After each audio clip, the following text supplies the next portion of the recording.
அந்த மாதிரி பிரச்சனையே கிடையாது. மேடையிலே வேற்றிருக்கின்ற சிவாஜி ரசிகர்களே, இங்கே கீழே அமர்ந்து இந்த நிகழ்ச்சியை பார்த்து கொண்டிருக்கின்ற சிவாஜி ரசிகர்கள், சாதாரணமாக ட்ரெய்லர் வெளியீட்டு விழாவில், இந்த விளையாட்டு விழாவில் இந்த படம் மிக பிரமாதமாக அமையும். அதுக்கு இந்த ட்ரெய்லரே ஒரு உதாரணம்னு நம்ம பேசுவோம். இந்த படத்தை பொறுத்த வரைக்கும் சாதனை புரிந்த படத்தினுடைய ட்ரெய்லர் வெளியீட்டு விழா இன்னைக்கு நடக்குது. இந்த படம் பண்ண பல சாதனைகளை பற்றி நண்பர் இங்கே சொன்னார். அதில் ஒரு விஷயத்தை அவர் சொல்ல மறந்துட்டார். இந்த படம் தான் 271 நாட்கள் தொடர்ந்து ஹவுஸ்ஃபுல்லாக நடைபெற்ற முதல் படம்.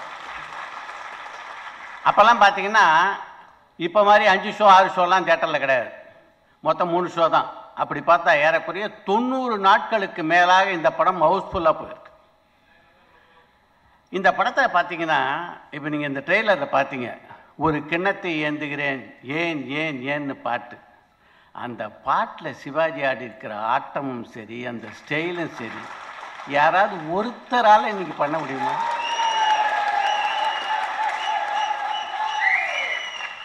ஒருத்தர்.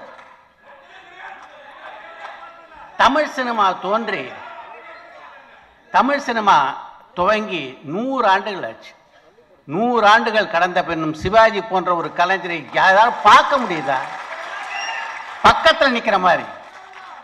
சிவாஜி மட்டும்தான் பாத்திரங்களாக நடிப்பவர் இல்லை, பாத்திரமாக கூடு விட்டு கூடு பாய்கின்ற ஒரு சக்தியை பெற்றார். சிவாஜி இப்படி கோட்டு போட்டு அப்படி ஸ்டைலாக நடந்து வரும்போது எவ்வளோ ஆனந்தமாக இருக்குது. அதே சிவாஜி அந்த கோட்டை, பிஞ்ச கோட்டை போட்டுக்கிட்டு பாபு படத்தை பார்க்கும்போது அப்படியே ரிக்ஷாக்காரனாக இருக்கார். சட்டையே அணியாமல் அப்பராக இருக்கும்போது அவர் அப்படியே பார்க்குறோம். அப்படிப்பட்ட சாதனைகளுக்கு சொந்தக்காரர் தான் சிவாஜி. இந்த படத்தில் நடிக்கும்போது அவருக்கு வந்து வயசு 45. தெரியுதா? காதல் கதைகள்லாம் வெற்றி பெறணும்னா பார்த்தீங்கன்னா, அந்த காதலர் மேலே வந்து படத்தை பார்க்கிறவங்களுக்கு ஒரு ஈர்ப்பு இருக்கணும். இவர்கள் சேர்ந்து விட மாட்டார்களா அப்படின்னு ஏங்கணும். அப்படி ஏங்கினாதான் அந்த படம் வெற்றி பெறும். அந்த காதல் ரசத்தை சொட்ட சொட்ட இந்த படத்தில் சிவாஜி கொடுத்துருக்காரு. இப்போ இத்தனை வருடங்கள் கழித்து பார்க்கும்போதும் அப்படியே இன்னைக்கு பார்க்குற மாதிரி இருக்கு அந்த படத்தை. அதுதான் இந்த படத்தினுடைய சிறப்பு. இங்கே உள்ள பலருக்கு கிடைக்காத வாய்ப்பு எனக்கு இந்த படத்தை பொறுத்தவரைக்கும் கிடைச்சிருக்கு. என்னென்னா, இந்த படத்தினுடைய படப்பிடிப்பிலே நான் பல நாட்கள் கலந்து கொண்டிருக்கிறேன்.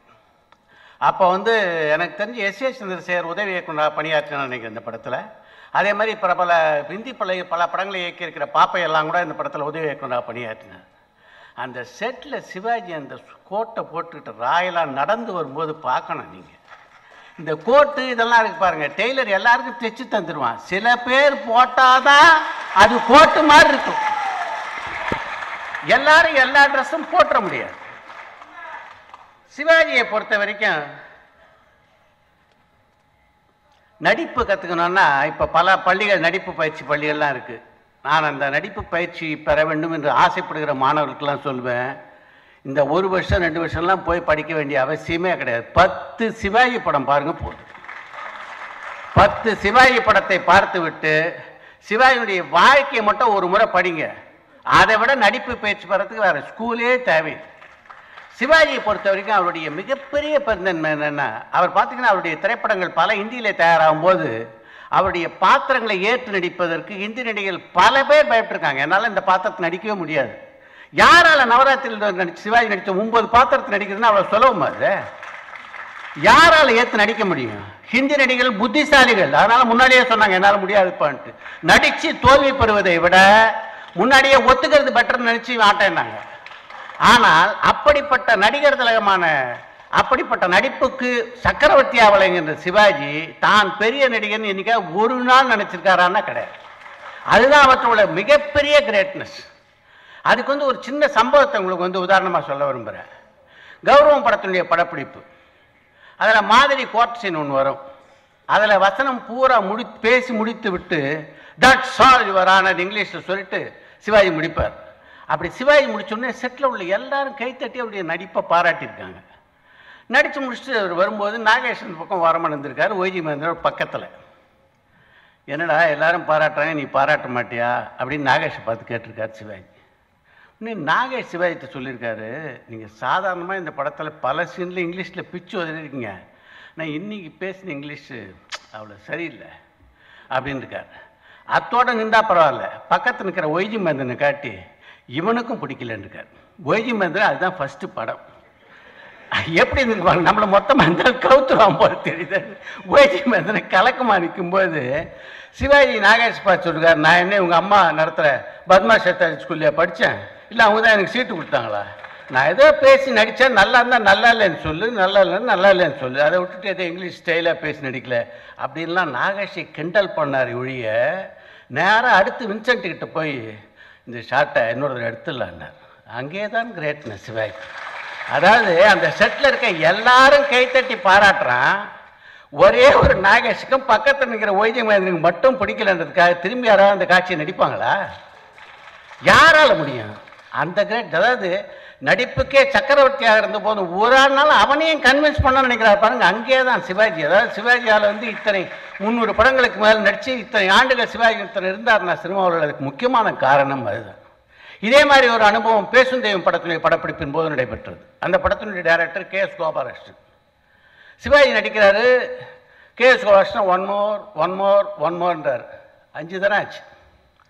6வது ஒன் மோர்னு சிவாஜி கே.எஸ். கோபாலகிருஷ்ணனுக்கு பக்கத்தில் கூப்பிட்டார். இப்போ எனக்கு தெரிஞ்ச மாதிரிலாம் இந்த சீனில் நான் நடிச்சிட்டேன், இதுக்கு மேலே இந்த சீனில் எப்படி நடிக்கணும்னு எனக்கு தெரில, அதனால் இந்த சீனில் நான் எப்படி நடித்து காட்டினேன்னு நீ கொஞ்சம் நடித்து காட்டு.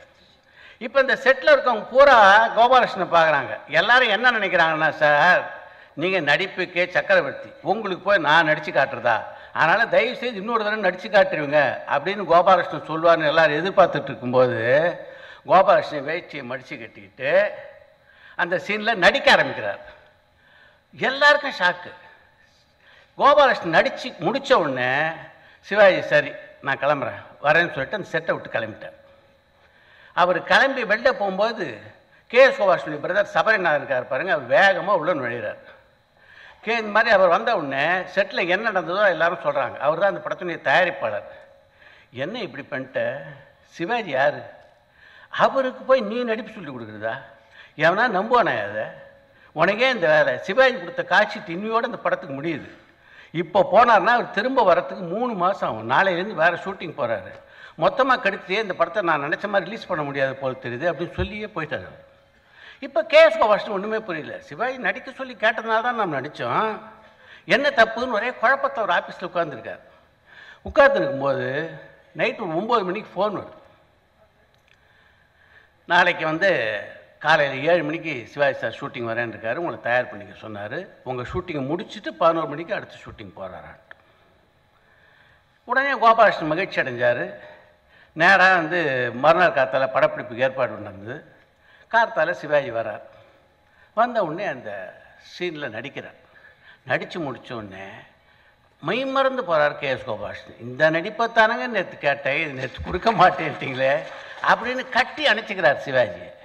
அப்போ சிவாஜி சொல்கிறாரு, நான் செட்டை விட்டு போனோடனே நான் ஏதோ கோச்சிட்டு போனேன்னு நினச்சிருப்பேன், இவ்வளோ காலம் நடிச்சிருக்கோம், நீ நடித்த மாதிரி ஏன் எனக்கு நடிக்க அந்த சீனில் வரலன்னு எனக்கு தோணுச்சு. வீட்டுக்கு போய் கண்ணாடி முன்னாடி இந்த சீனை நான் நடித்து பார்த்துட்டு இருந்தேன். ஏறக்குறைய 40 தடவை மேலே அந்த சீனை நான் நடித்து பார்த்தேன்.